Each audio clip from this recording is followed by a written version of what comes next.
when sewing with a serger, you have to make sure you don't accidentally get your fabric underneath, because it will cut it, unlike the regular sewing machine where you can just pick that seam back open and sew it. A serger is a little less forgiving. Oh, it looks like I'm going to make it to the bottom, and it's going to match up perfectly. Awesome.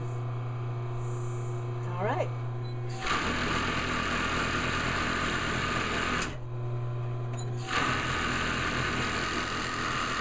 Yay. That's it. Here's my finished skirt.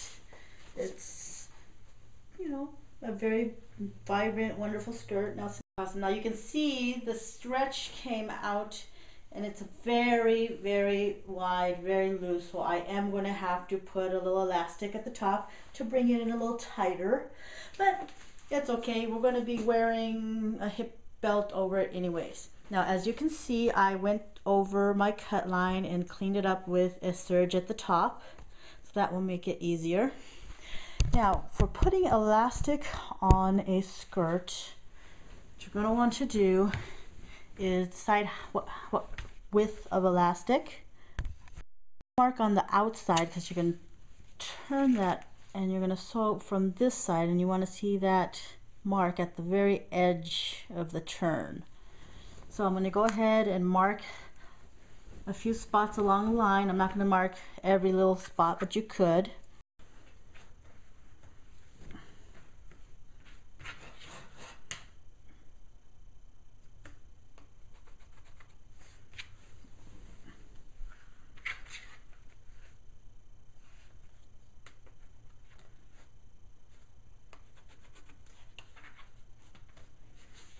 Good there, actually. Yes. Now, what some people would do at this point is go ahead and turn that down and pin it so that they know exactly where that turn down is. So you would turn it and pin it, and that way none of that comes up. So here's your other mark, and you would pin it here. So as you're going, you have pins holding it in place so it doesn't move. Put that there. But I don't usually pin. I never pin. I pin as minimally as possible, but you could go around there pinning it, just kind of making sure it's all lying well.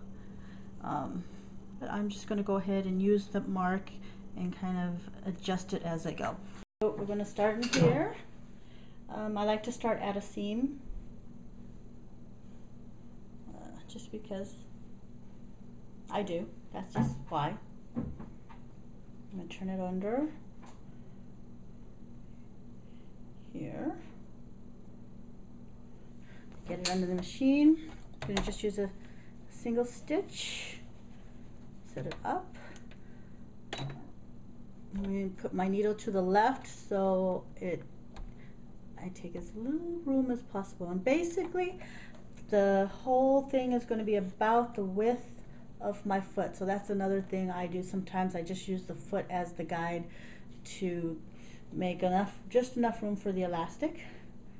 So we are going to take a stitch and do a back stitch to lock it in place. Stitch.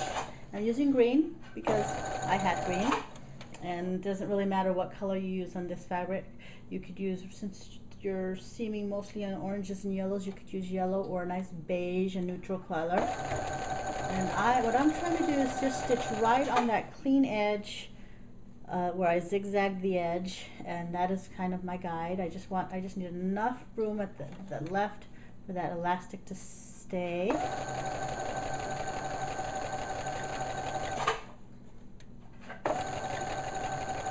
And I'm going to speed up my machine here because that's taking a really long time. There we go. I'm just going to keep pulling that stretch out, lining up to that edge where the white is.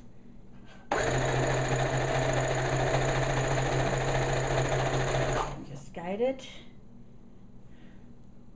in.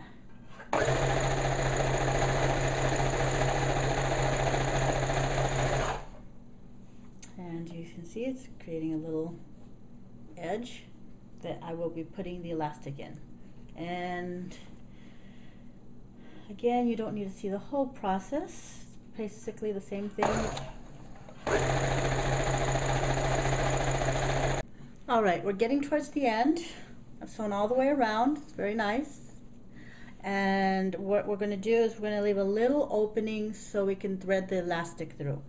So let's finish this off.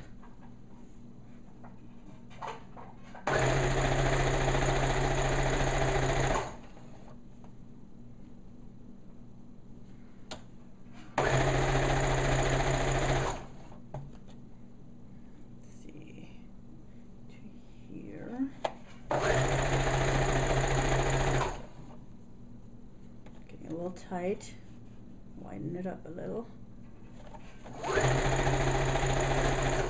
and to there. All right.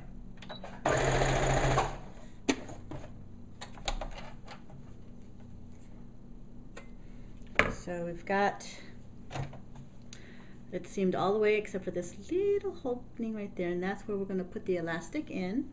And there are a couple of methods you can do that. You can put a safety pin at the end of the elastic, stick it in there and just kind of feed it through, which takes forever. If you haven't guessed by now, I like shortcuts. So I use something called a, elastic puller. So I'm gonna go grab my elastic puller. So now we need to thread the elastic into our little casing that we just made. This is the half of a thread puller, or a elastic puller. I broke the top part, but it still works. The top part has a thicker tube that makes it slide in really smooth, but I've been lazy to go get a new one, and this one works okay. Now it is the elastic can go around curves really well, so that makes it nice. Let's see if I can get this started. Get it in there. And you just kind of have to be patient and slowly work it in, and then pull the elastic through. We're gonna thread it all the way out here. I'm gonna pull it till the other end of the elastic is through. All right. So now you have to fit it to yourself and then cut off the extra elastic. I usually pin it. All right, as you see, I have threaded it all the way through, and I placed a safety pin on it so that when I try it on, it doesn't run back into the casing. I'm going to try it on, and then I'm going to pull the elastic to the size that I like. Pull it until it feels comfortable, tight enough to get in there. You're going to pin it, and ow, not poking yourself in the process. That's usually helpful.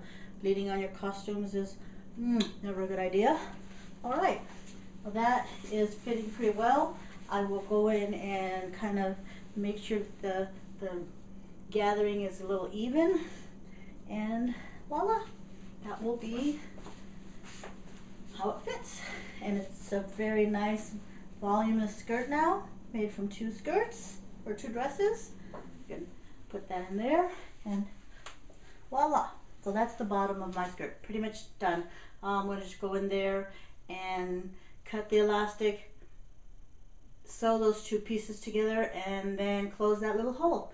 Sometimes I leave the little opening in the casing open in case I ever want to go back and readjust the elastic. I don't have to pick out that little spot. But there's my skirt.